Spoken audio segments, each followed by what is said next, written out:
'Muddala Ashok తేజకి' national award ఎందుకిచ్చారు? అవును. వెన ఆ award వెనక్కి తీసుకోవాలి తీసుకోండి అనే అని ప్రతిపాదన కూడా వెళ్ళింది. ప్రతిపాదన కాదు.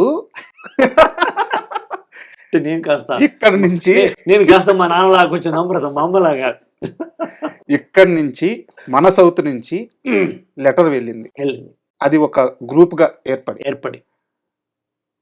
ఎలా తీసుకున్నారు ఆ క్షణంలో? అంటే మొట్టమొదటిది నాకు జీవితంలో ఫస్ట్ ఎదురు తాకిడే కదా! హ్మ్. ఫస్ట్ నేను కొంచెము అమ్మో! అనుకున్నాను. తర్వాత సినిమా పాట ఇది this is not my own property. దర్శకుడు ఉంటాడు, హీరో ఉంటాడు, కథ ఉంటుంది. దాని మేరకు నేను రాసినాను.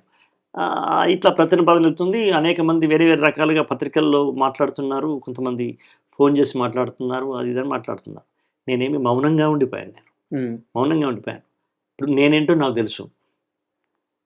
వాట్ ఐ యామ్ అన్నది నాకు తెలుసు. నేను అది కాపీ కొట్టానా? లేదా సందర్భోచితంగా ఉంటుందని తీసుకున్నానా? అప్పుడు వాళ్ళందరికీ జవాబు చెప్పాను నేను. అదే జవాబు చెప్పాను. దేవుడు చేసిన మనుషుల్లో శ్రీశ్రీ గారే గురుగాడ వాక్యం తీసుకొని మొదలుపెట్టినారు. ఆయన వాక్యం తీసుకోవడానికి నాకెందుకు హక్కు లేదు? ఆయన ఇంకా గురజాడ గారు చనిపోయినారు. ఆయన చనిపోయిన సంవత్సరం పుట్టినవాడు శ్రీశ్రీ. శ్రీశ్రీ గారు బతుకున్న రోజుల్లో పుట్టినవాడిని, ఆయన కలిసిన వాడిని నేను. శ్రీశ్రీ గారి వాక్యం నాకు బాగుంది. మా చిరంజీవి గారు చెప్పినారు. ఆ వాక్యం తీసుకొచ్చినారు. అది నేను మొదలు చేశానా? సీతారామ శాస్త్రి గారు రుద్రవీణలో చేసినారు. అదేం మళ్ళీ చేయమన్నారు, చేశాను నేను. నాది తప్పు ఎందుకు వెళ్తుంది అనేది నా ఒక సబర్షన్. అప్పుడు ఇంకా ఇన్ని ఛానల్స్ లేవయ్యాయి. అప్పుడు టీవీలు తక్కువ ఉన్నాయి. తర్వాత ఏదో చెప్పాము.